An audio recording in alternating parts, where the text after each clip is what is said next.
Alrighty, so um, uh, to review, My Heart is Beating. Be Still My Heart. It's got a couple different names. It beats and beats. Uh, it was a webcomic by Ha Il Kwan. Pardon my pronunciation because I don't speak Korean basically at all. I'll just read the description from manga updates. A wayward teenager with existential questions, Sugu has a secret he can't tell anyone. He has a swimsuit fetish. When his homeroom teacher catches him peeping on the girls' water polo team at school, Sugu is given only one way out. He must disguise himself as a girl and join the water polo team. He reluctantly accepts, only to discover that there's much more to the sport than splashing around with cute girls in swimsuits. Somewhere along the way, Sugu might even discover the reason his heartbeat is taking up a new rhythm. So yeah, that's a decent description of what's going on. There's also a remake of it called Water Cube. I haven't read that one, so I can't comment on that. But I'll probably get to it at some point, just because. Anyway, let's talk about it. So, I'm going to break it up into sort of 5 segments. I'm going to talk about characters, story/plot, consistency. That would be like, is the art consistent, etc. Pacing, and flair, which is just the extra bits and that sort of thing. And I'll just give them like between a 0 and a 5 out of that, and we'll come up with a score there. Although I'm willing to change my categories depending on how useful or not they might be. Anyway, so the series was serialized in 2009 in Naver Webtoon. There is an English version of it somewhere. It's pretty, yeah. So I'm trying to think of like what would be the best way to break this down. I guess I'll just kind of get into it. It's funny because I didn't realize this, but the author of this actually did another one of like the first Korean manhwa I ever read called Carnivorous Princess Yagrina, which I definitely want to reread and review because I remember really enjoying it and then being super bummed out that there wasn't like more of the same out there. And it's because I think the artist who did that is a character designer or something like that, and they stopped. Anyway, enough about that. Let's go to let's get onto it. So the characters are actually pretty great. Like overall, there's some depth to people in them. Sugu, the male lead, he's got he's got redeeming qualities, even though he's sort of closed himself off. I think the fact that he's trying to he consistently tries not to put the girls in compromising positions because he knows he's a dude. But then there's the fact that he's taking pictures of them in their swimsuits, which is what causes the problem in the first place. So it's a very interesting dichotomy of someone who's like, hey, I want to respect them as people, but I also really like their swimsuits, and I want to take photos of them. Let's see what else. So he's the main character, not bad. The female lead, the primary female lead, she's pretty interesting. She's got some nice character qualities. She changes over the series, and actually, everyone who has some kind of character arc in this changes for the better, which is very cool. So let's grab. I'm gonna just find a list of all of the ladies involved in that because it's primarily about them. I put it down somewhere weird, and I can't find it off the top of my head.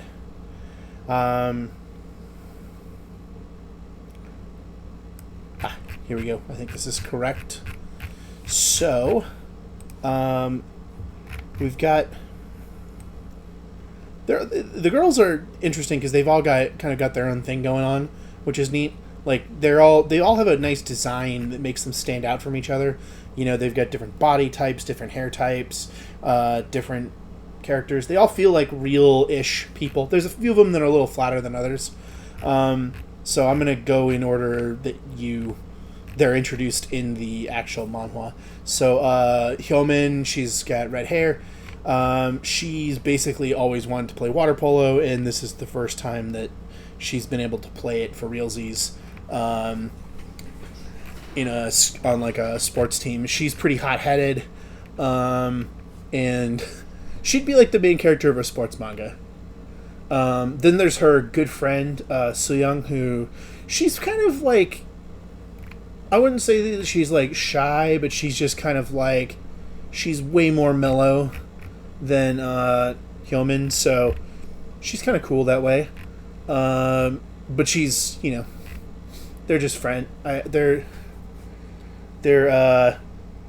make a nice pair of friends. Then we've got Byul. She's like the tiny one. She's got like a rage sort of thing about her. She's basically got a complex about her height. And she's kind of she also really likes the water polo coach. She's infatuated with him. And she's kind of one of the more flat characters in the sense that she doesn't have like a lot going on. She doesn't really have any character development in the story, and she's kind of a comic relief character, but kind of not. Then we've got Gina. She's probably got the second or third most character development in the series, where she goes from being sort of like perfectionist robot, I want to appease my mother, to actually doing stuff that she wants to do. So she's pretty cool that way. We've got Changnam. She's got like she's another kind of quirky like comic relief character. Her shtick is that she is awesome, except she keeps picking her nose and eating her boogers, and that's like throws everyone off all the time. So that's pretty much her thing. She doesn't really have any strong character development, but she's also one of the more level-headed people. And then Jiu, who is the female lead, she's pretty standoffish to begin with until she discovers that that Sugu is a man, and she sort of opens up to him, and they basically have a fight, but grow closer through that. So I'd say she has either second or third most character development, tied with Juno. Wait, did I say that right? Juno? Am I crazy? Am I losing my mind? I can never remember people's names properly. Gina. The romanization of Korean is hard to keep straight in your head because people do it two very different ways. Yeah, she's super. So Jiu's super standoffish. Doesn't really want to be doing it, but she and Sugu get closer, and they grow They grow as people as part of their romance, which is pretty nice. Then we've got the team manager, Byung Tae, whose name he starts off as a pseudo comic relief character, and he undergoes some character development, and he's a big part of the reason why Gino is able to like talk to her mother about her situation. So he's actually like he's one of those things where like he starts off as sort of like a kind of butt monkey character, but becomes more serious and actually like has some development. So that's pretty cool. So overall. I'm forgetting some of the other primary characters. So we got the water polo coach. He's kind of a weirdo because he's obsessed with water polo because of his past. There is Sugu's father, who's the vice principal of the school, who's super hard on his son, probably because he had to be a single parent to raise him and things like that. And then there's the dean, the principal. It's not they translate him multiple different ways. he's sort of against the whole idea of having a girls' water polo team because he wants the school to have high levels of excellence. But yeah, overall, like, I wouldn't say there's a character in here who's unlikable on some level. Like, everyone is likable on some level. Like, they all have some kind of redeeming quality and some kind of charm. Like, even the quote antagonistic people. Actually, that's not totally true. I'm gonna say Jiu's ex-boyfriend's a dick. Screw that guy. He's a jerk. Yeah. So I don't know. I'd give it a, character-wise, 4.5, 4.6, 4.7, somewhere around there. Yeah, it's a decent chunk. Everyone kind of feels like they could be a real person, mostly. Apart from, like, the ex-boyfriend, he's kind of two-dimensional, sort of. I don't know. Maybe it's a whole, like, face thing that I don't understand. Anyway, story/plot. Excellent. It's really good. I think it's a really great, like, exploration of what trauma does to people, and how people can put themselves back together when they find something they love and that they're passionate about. And it happens the main character, obviously, Sugu is the primary example, but it happens for multiple characters for different aspects of their lives, which I think is really neat. I'm kind of shocked that they were able to fit it into Kwan Ha-il was able to fit it into 30 chapters. Although I guess it's got that webtoon format where it's long, and that sort of thing. But yeah, it's pretty good. There's a couple of moments where it's like a little draggy, but it's not so bad. Consistency. Story plot. I'm gonna give it a 4.7 on the plot because, yeah, it's pretty good. There's a couple of, like, minor. I have some quibbles, but quibbles, right? Consistency. The consistency is pretty good. The art style is fairly. It's really interesting because it kind of shifts between being sort of a semi-realistic looking depiction of what things look like, but then every time there's like an inner monologue of the characters, it becomes really colorful and matches like sort of what's going on, the inner turmoil that they're feeling of some kind. It's really great. Like I think the art in this is fantastic. It's very cool. Generally speaking, there's a lot of variation in the facial expressions of the characters. Like, there's clearly like gag faces and things like that, but there's also some nice close-ups. So it's consistent with it's consistent about its tonality. So if it's a goofy moment, there's goofy faces. If it's a serious moment, there's serious faces. If it's a pensive moment, the art gets very moody, if you will.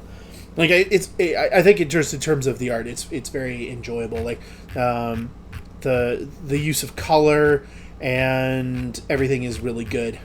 I'd also say even like the blocking of the panels and that sort of thing is pretty nice. Like, it flows nicely and kind of makes it obvious. Like, it draws your attention towards interesting details. So I'm gonna give it a 4.8 on the consistency / art aspect of it. Pacing. Now, this is the one area where I feel like it's good, but it could have been longer, and it would have been better if it were just a bit longer, because you really only get to see the characters interacting. Like there's plenty of nice interactions going on when they're playing water polo and they're practicing and sort of talking about stuff like that, but it's mostly like this high tension sort of feel. There's not really a lot of like, hey, what's our everyday life sort of looking like. And I really wish the author had spent a little bit more time with Sugu and Jiu sort of romantic things, just to ease it along. And also with the the beta couple, the deuteragonist couple, however you want to call it, with with with Genu and oh god, what's it? How the hell do you pronounce his name? It's Byung-tai. Byung-tai? I'm not really sure. His name is a pun on the word pervert, because he's got like one letter difference between his name and pervert. Anyway, I think it would have been nice to see a little bit of the two, like their relationship. Also, that would have been a nice thing. But again, I understand. Like it was pretty quick. Like the pacing was pretty good, pretty consistent. Lots of good foreshadowing overall about what's going on. Like, and plot points that like appear earlier that you think are sort of maybe not red herrings, whatever. But they're just like, okay, there's a lot of good setup and foreshadowing thrown in there. So I'm going to give it a 4.5. It's the lowest score on this, just because it's not, just because I wanted it to be a little bit longer and have a little bit stronger of the romance aspect. If you don't really care about the romance aspect and you're really interested in like the character development, it's closer to a 5. That's how it is. And then let's see what else. The last area I'm going to look at is Flair, sort of like the extra bits and that sort of thing. I would have to say that like the stylistic choices for the art, especially like every chapter has like a splash page for it, and like the art is really different for all of it, and it sort of fits the tonality and the mood of it. There's some really cool effects using flowers and other things like that. And a lot of these web comics don't make good use of like their black or white space. Like they don't really use it to accentuate anything. But that's not the case in this. Like if you see black space in this, that's because there's something thematically going on that requires it. So yeah, I think the Flair aspect on this is definitely 4.9. So yeah, let's quickly calculate this, tabulate it. Oh my goodness. Okay, 4.7 for the characters, and then another 4.7 for the story, and then a 4.8 for the consistency in the art, a 4.5 for the pacing, and a 4.9 for the flair, and then we just divide that all up by 5, and we get a 4.72. Which, actually, yeah, I mean, that makes plenty of sense. So, 4.72. I don't know, yeah, is it worth reading? Absolutely. I knocked it out in, an hour? Just blasting through it. It's, definitely worth the read. You can spend longer, like, looking at the lavish scenery and that sort of thing. But, yeah, overall, definitely worth reading. Highly recommend. Enjoy it.